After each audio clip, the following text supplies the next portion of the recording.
이번 시간에는 장르의 각 특징들에 대해서 좀 살펴보겠습니다. 일반적으로 언급되는 수많은 장르는 사실은 관객이 영화를 볼 때 참고하는 그런 어떤 분류법으로 만들어져 있습니다. 그러니까 굉장히 많은 잡다한 장르들이 존재하죠. 하지만 작가들이 집필을 위해서 고민해야 되는 장르는 아주 대표적인 몇 가지의 장르들입니다. 이 집필에 필요한 대표적인 장르들의 특징을 알기 쉽게 시각적인 도형으로 간단하게 설명해 보겠습니다. 우선 여기 삼각형이 있습니다. 이 삼각형은 어떤 장르를 보여주고 있을까요? 코미디 장르입니다. 코미디 장르는 아주 작고 사소한 일부터 시작해서 사건이 진행되면서 눈덩이처럼 커집니다. 그러다가 이 삼각형의 밑변처럼 모든 대립 요소들이 이렇게 큰 광장에서 한꺼번에 다 일어나서 해프닝들이 마무리됩니다. 그리고 화합이 일어나는 거죠. 극한직업의 마지막 장면을 생각해 보시면 부둣가에 그동안에 출연했던 모든 배우들이 다 모입니다. 그리고 그곳에서 해결이 일어나죠. 주유소 습격 사건에서도 마찬가지입니다. 주유소에서 모든 출연자들이 다 모여서 해프닝이 일어나고 정리가 됩니다. 그게 바로 광장의 대결이고 광장에서 화합을 일으키는 장면인 겁니다. 이게 코미디의 특징입니다. 삼각형이 있었다면 역삼각형도 있습니다. 이거는 뭘까요? 이거는 바로 공포 장르입니다. 공포 장르는 코미디와 반대로 아주 넓게 펼쳐진 일상에서 공포의 세계로 점점 집중해 들어가다가 마지막에 삼각형의 꼭지점에 있는 질서의 파괴자, 귀신 또는 살인자와 대결하는 이야기입니다. 이 삼각형을 응용한 또 다른 장르가 있습니다. 바로 이 역삼각형을 두 개 겹으로 붙여놓은 이 도형인데요. 이거는 바로 스릴러 장르를 얘기하는 겁니다. 삼각형, 역삼각형 두 개가 붙어 있는 것처럼 이거는 공포 장르의 변형입니다. 스릴러도 역시 수많은 단서들과 그리고 범인에 대한 흔적들을 찾아서 좁혀가고 범인을 추적해 갑니다. 그러다가 마지막 꼭지점에 범인을 만납니다. 그런데 이 범인은 범인이 아니었습니다. 반전이 일어나는 지점이죠. 이 반전 때문에 주인공은 위기와 희생을 경험하게 됩니다. 그리고 다시 절치부심해서 흘려버린 단서와 또 의외의 인물들을 조사하게 됩니다. 그래서 결국 마지막에 진짜 범인과의 대결을 벌이는 거죠. 그러면 멜로 장르는 어떨까요? 멜로 장르의 도형은 바로 이렇게 와인잔 모양을 갖고 있습니다. 남녀 주인공은 원래 먼 사이에서부터 출발합니다. 그러다가 서로에게 끌려서 결국 운명적인 사랑을 이룹니다.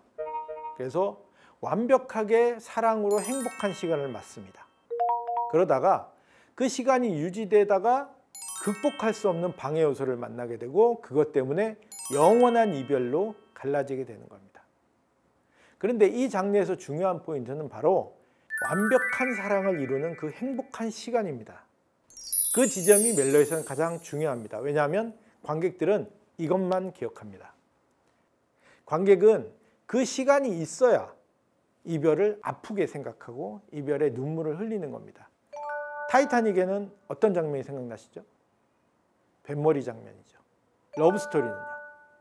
눈밭 장면입니다. 내 머릿속에 지우개를 떠올리면 무슨 장면이 생각납니까? 이거 마시면 우리 사귀는 거다. 이게 바로 아주 완벽한 사랑으로 이루어진 행복한 시간입니다. 그래서 멜로 장르는 이별의 요소도 대단히 중요하지만 이 완벽한 사랑으로 행복해지는 이 포인트를 잘 만들어야 성공합니다. 그렇다면 로맨틱 코미디는 어떤 도형일까요? 보기에는 상당히 복잡해 보입니다. 왜냐하면 이 로맨틱 코미디는 여러 가지 장르가 합쳐져서 복합된 장르가 하나의 장르로 형성된 유일한 장르입니다. 그래서 좀 복잡한데요. 로맨틱 코미디는 처음에 남녀 주인공이 절대 만날 수 없는 평행선으로부터 시작합니다. 원수여도 좋고요. 그런데 이들이 어쩔 수 없이 함께 모험을 겪게 됩니다. 그 모험을 통해서 극적인 순간에 살짝 사랑을 경험합니다.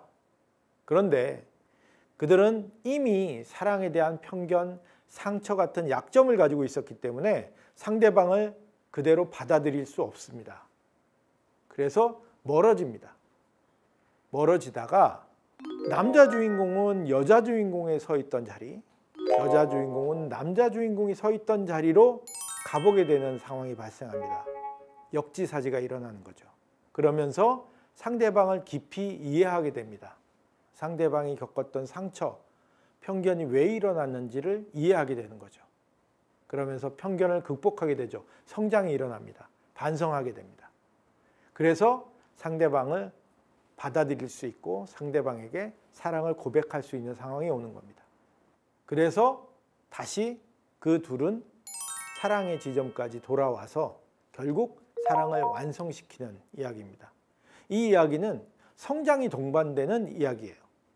그래서 성장해서 사랑을 이루는 게 로코의 가장 큰 특징입니다. 성장 장르는 굉장히 복잡한 도형입니다. 코일형인데요. 여기 출발 지점에서 주인공은 모험을 시작합니다. 그리고 그 모험은 여기에 궤도를 따라가듯이 우여곡절을 거치고 또 문제를 해결하고 또 다른 문제를 만나면서 정신없이 모험을 펼칩니다. 그러다가 주인공은 다시 원래의 집으로, 원래의 자리로 돌아옵니다. 하지만 돌아온 그 자리는 출발했던 자리보다 훨씬 더 성장해 있는 자리로 돌아오는 거죠.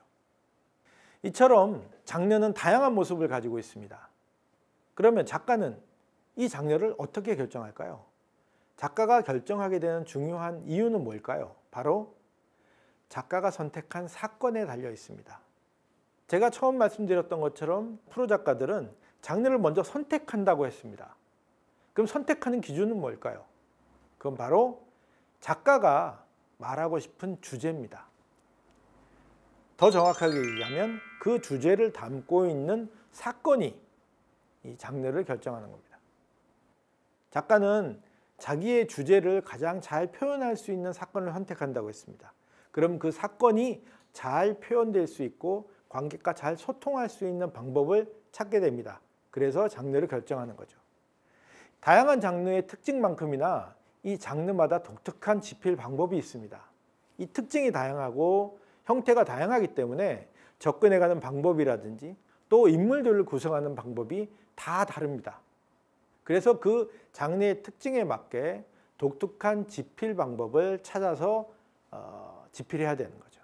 그리고 심지어 요즘 이 장르들이 섞여서 하이브리드한 이중 장르를 만듭니다.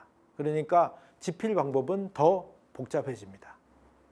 그래서 그 집필 방법과 하이브리드된 그 장르의 특징을 심도 있게 연구해야 됩니다. 이 복잡한 원리와 이야기는 다음 기회에 알려드리도록 하겠습니다.